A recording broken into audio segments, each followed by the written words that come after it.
और ये पल मेरे लिए चिरंजीव हो गए।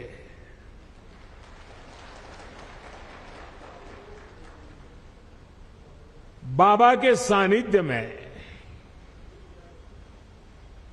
बाबा के आदेश से,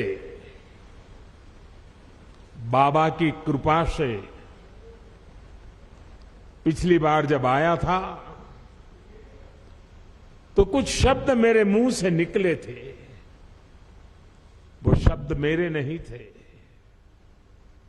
कैसे आए, क्यों आए, किसने दिए, पता नहीं, लेकिन यूं ही मुंह से निकल गया था कि ये दशक उत्तराखंड का दशक होगा।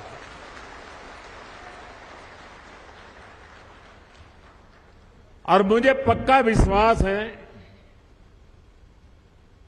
इन शब्दों पर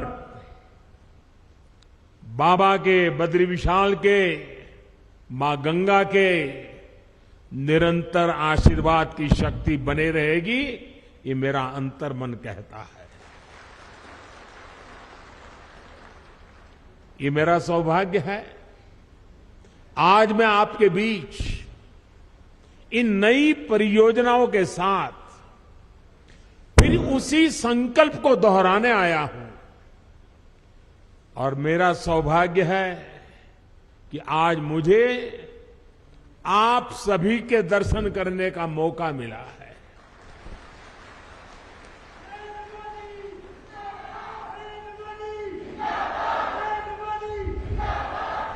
माणा गांव भारत के अंतिम गांव के रूप में जाना जाता है,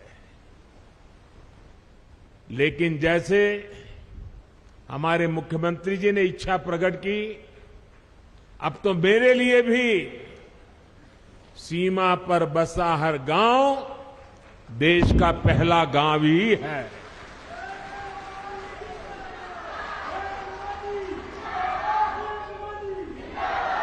सीमा पर बसे आप जैसे सभी मेरे साथी देश के सशक्त प्रहरी है।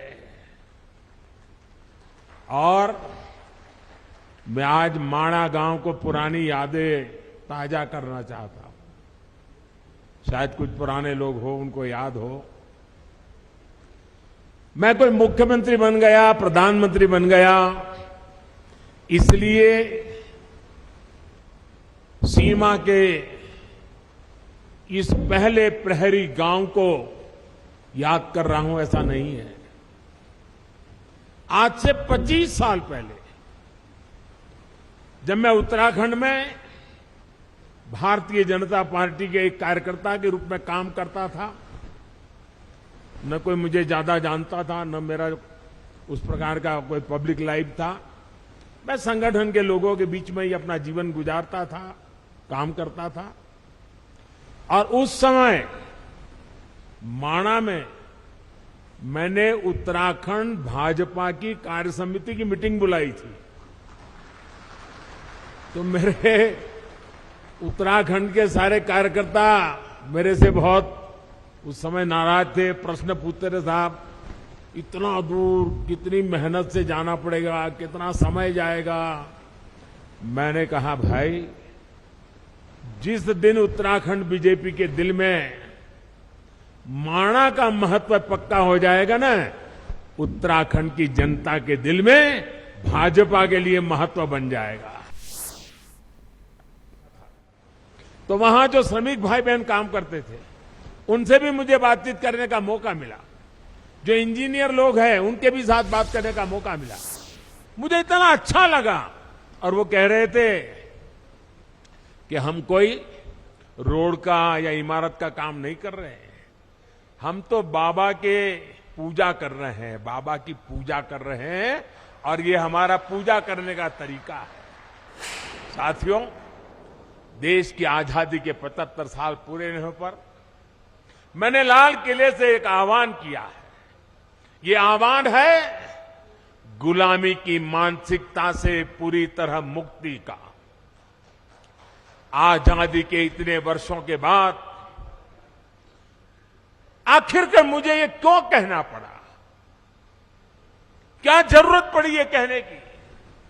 ऐसा इसलिए क्योंकि हमारे देश को गुलामी की मानसिकता ने ऐसा जकड़ा हुआ है कि प्रगति का हर कार्य कुछ लोगों को अपराध की तरह लगता है।